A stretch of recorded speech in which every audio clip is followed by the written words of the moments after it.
Power play में नई गेंद के साथ शानदार बॉलिंग कारकर्दगी की अहलियत रखने की वजह से इमाद वसीम को वर्ल्ड कप 2023 के स्क्वाड में शामिल किया गया है। लेकिन किसने शामिल किया है ये आपको बताऊंगा इस रिपोर्ट में। और इसके अलावा मोहम्मद रिजवान 2024 में किस फ्रेंचाइज के लिए क्रिकेट खेलेंगे, उनका नया मुआहदा सामने आ गया है।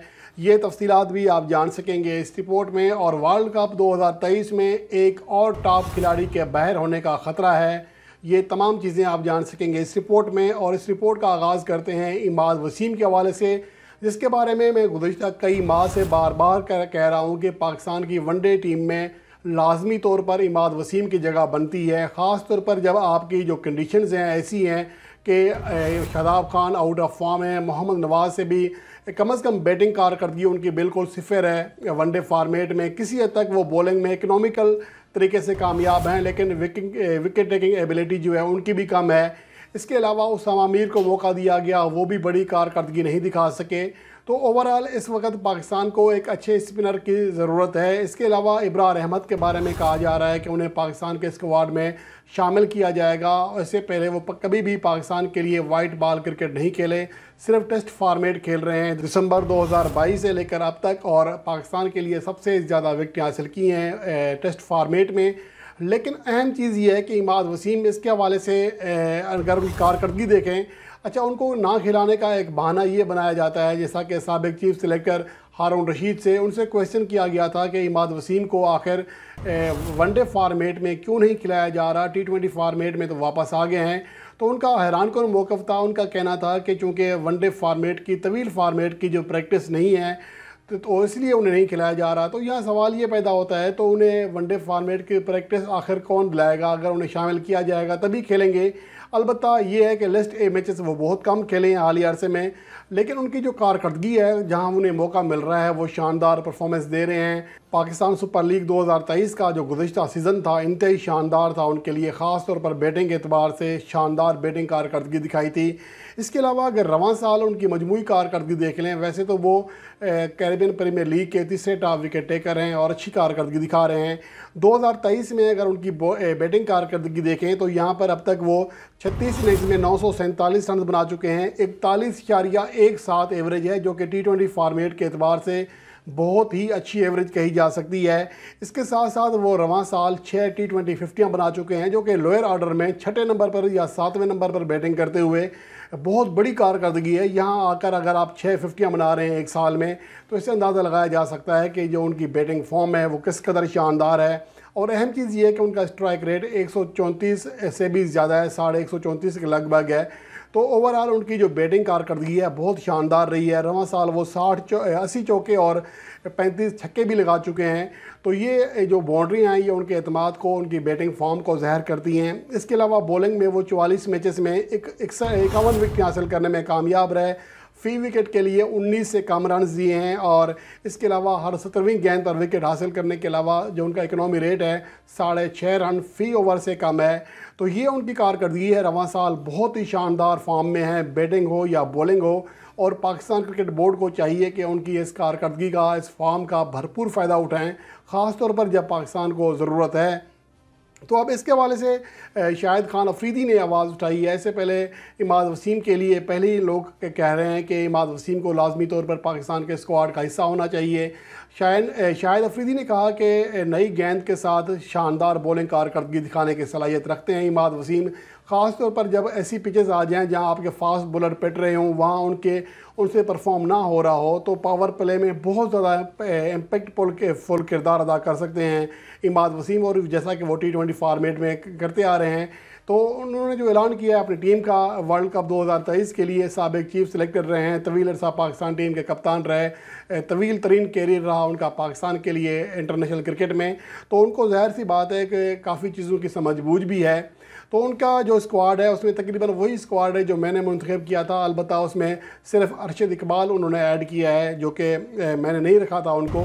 तो ये उनकी टीम है। उसमें कप्तान बाबर आजम है, नायब कप्तान शादाब खान, फ़खर जमान, इमाम उल हक, सलमान अली आगा, इफ्तिखार अहमद, मोहम्मद रिजवान, सऊद शकील, इमाद वसीम, शाहीन अफरीदी, हारिस रऊफ, उसामा मीर, ज़मान खान, अरशद इकबाल, हसन अली और इसके अलावा हसन अली की जो फिटनेस है उसके बारे में कहा गया है। तो यहाँ पर मेरे ख्याल में उसामा मीर की शायद जगह नहीं बनती है अगर आप, लेकिन उन्होंने मोहम्मद नवाज़ के ऊपर तरजीह दी है उसामा मीर की। मेरे ख्याल में मोहम्मद नवाज़ फिर भी बेस्ट चॉइस हैं अगर उनका कंपेयर किया जाए उसामा मीर के साथ।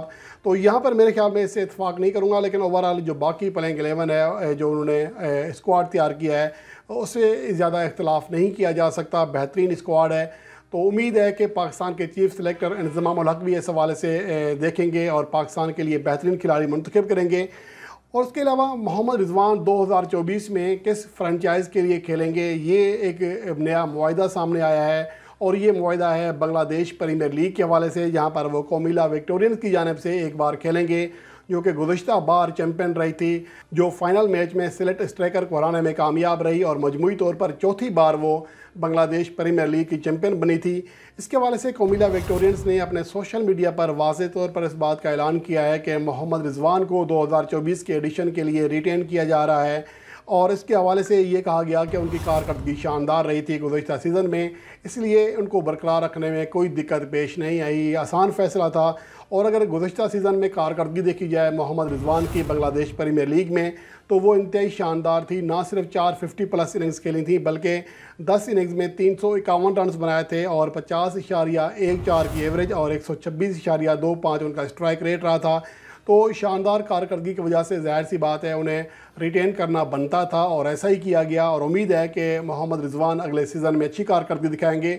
लेकिन अगर वो A+ कैटेगरी में सेंट्रल कॉन्ट्रैक्ट में आते हैं तो यकीनन उनके लिए फ़ैसला करना थोड़ा मुश्किल भी होगा, क्योंकि उन्हें जैसा कि ज़का अशरफ अभी तक बता रहे हैं कि सिर्फ एक और लीग यानी कि पाकिस्तान सुपर लीग के अलावा उन्हें सिर्फ एक और T20 लीग खेलने का हक़ हासिल होगा, इसके अलावा नहीं खेल सकेंगे।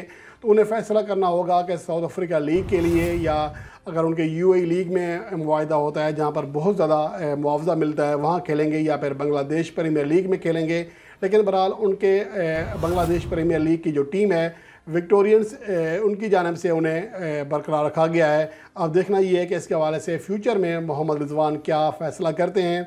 और इसके अलावा अब आखिर में बात कर लेते हैं वर्ल्ड कप 2023 से एक और टॉप खिलाड़ी के बाहर होने का ख़दशा है। पहले ही पाकिस्तान के फास्ट बॉलर नसीम शाह बाहर हो चुके हैं, इस तरह कई और खिलाड़ी गो के केन विलियमसन के ऊपर ख़तरा मंडला रहा था लेकिन उनकी वापसी हो रही है।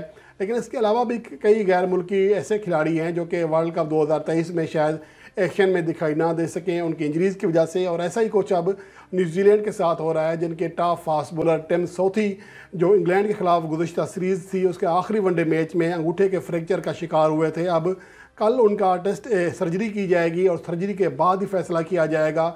इसके हवाले से न्यूजीलैंड के कोच ने कहा है कि उन्हें जो तकलीफ़ है फ़िलहाल बहुत ज़्यादा है और ये भी कहा गया है कि उन्हें शायद पेन या पेज लगेगा अंगूठे में और उसके बाद देखना पड़ेगा कि उन्हें कितना वक्त दरकार है मुकम्मल तौर पर रिकवर करने के लिए। और चूँकि वर्ल्ड कप 2023 के शुरू होने में ज़्यादा वक्त बाकी नहीं है, 5 अक्टूबर को टूर्नामेंट का आगाज़ हो जाएगा। इससे पहले 29 सितंबर को न्यूजीलैंड ने पाकिस्तान के ख़िलाफ़ वार्म अप मैच खेलना है, अगला मैच 2 अक्टूबर को खेलना है।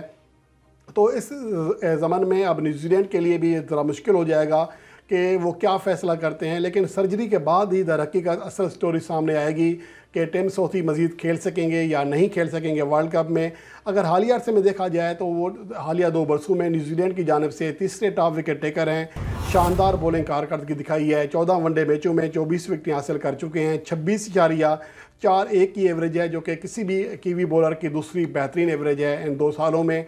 तो उनके सीनियर तरीन फास्ट बॉलर हैं, इसलिए अगर वो नहीं खेलते तो न्यूजीलैंड को बहुत बड़ा धचका लगेगा, जो कि गुज़श्ता वर्ल्ड कप के फ़ाइनल मैच में शिकस्त से 2-4 हुई थी। टाई मैच हुआ था फाइनल और उसके बाद सुपर ओवर में उन्हें शिकस्त का सामना करना पड़ा था। और न्यूजीलैंड की टीम इस बार चैंपियन बनने के लिए बहरहाल अपनी सर तोड़ कोशिश करेगी। लेकिन उन्हें अब जो बड़ा धचका लगा है वो एक तो ये है कि Kane Williamson out of practice हैं और वो डायरेक्ट वर्ल्ड कप खेलेंगे। इसके साथ साथ अगर टिम साउथी भी चले जाते हैं तो यकीनन न्यूजीलैंड को बहुत ज़्यादा नुकसान होगा।